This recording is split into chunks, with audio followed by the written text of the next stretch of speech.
Assalamualaikum, salam sejahtera dan selamat kembali ke channel Abang.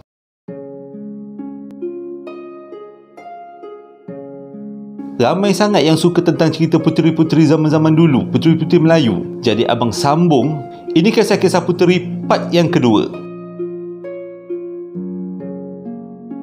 Puteri pertama yang Abang nak cerita adalah tentang Puteri Zaleha ataupun Puteri Lindungan Bulan. Pada zaman dulu, Sultan Kedah ada 2 orang anak perempuan. Cantik-cantik anak perempuannya. Anaknya yang pertama adalah Puteri Zaleha, yang kedua Puteri Maryam. Tapi yang paling cantik orang kata Zaleha. Dahlah cantik, dia ada darah warna putih, bukan darah warna merah. Terlalu cantiknya dia, satu Kedah kenal. Termasuklah seorang anak raja yang bernama Pangeran Ah.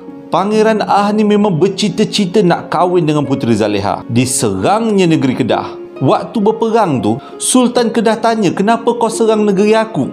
Jawapan putera Ah, selagi tuanku tak kahwinkan Zaleha dengan saya akan terus berperang.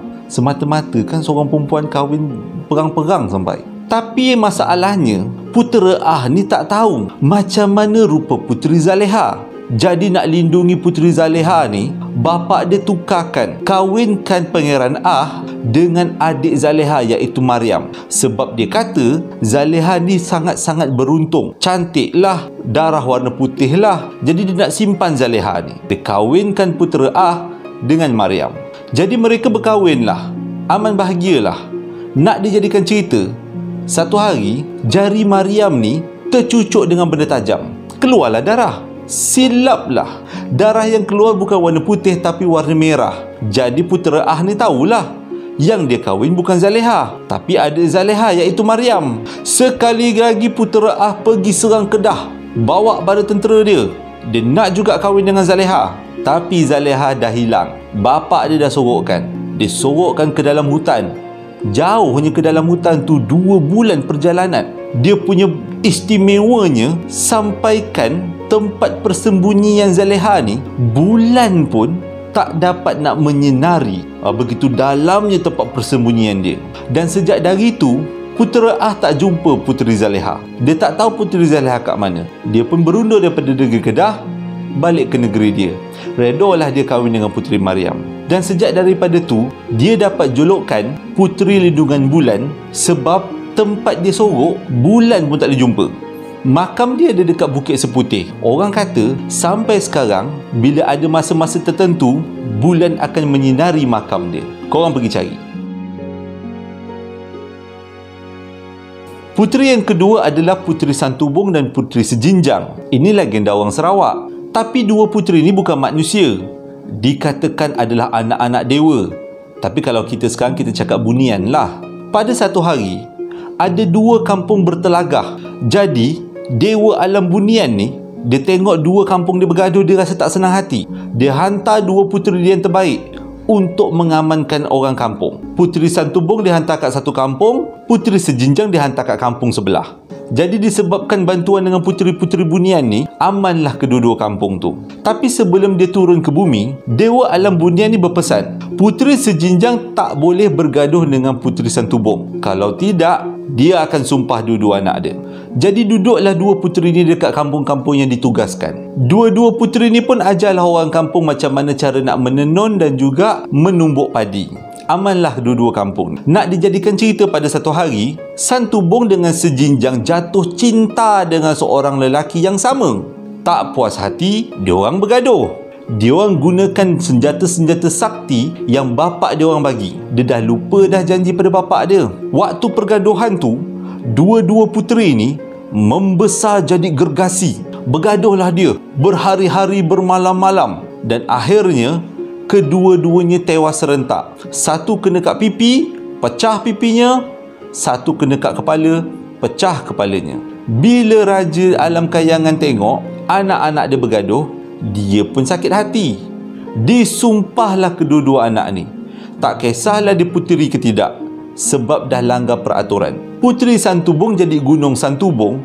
Jadi kalau korang tengok Gunung Santubong tu ada sompek sikit. Dan Puteri Sejinjang, kepala dia pecah tadi kan, bersepai jadi pulau-pulau kecil, iaitu Pulau Kera, Pulau Satang dan Pulau Talang-Talang.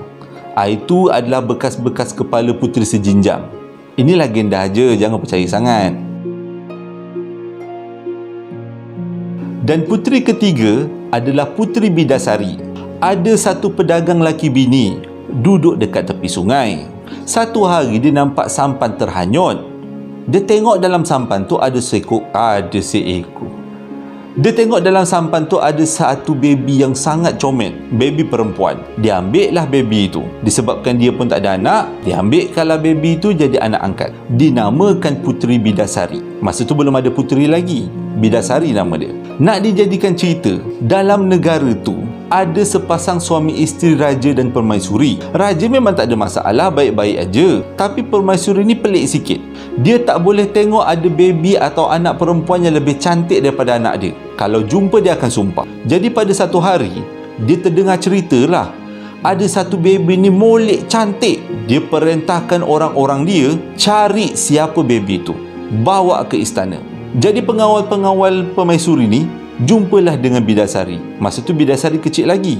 Dia bawalah Bidasari ke istana.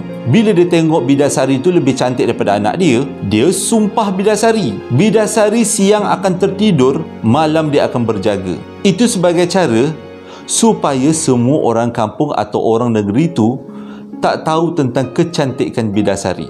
Jadi sedihlah mak ayah angkat Bidasari tengok anak dia tertidur waktu siang, bangun waktu malam. Dia takut permaisuri jahat ni mengapa-ngapakan anak dia. Dia bawalah anak dia tinggal ke dalam hutan. Dibinalah istana yang cantik, yang seadanya, supaya anak dia boleh hidup dengan aman, tanpa diapa-apakan oleh permaisuri jahat. Nak dijadikan cerita, raja ni pula suka berburu.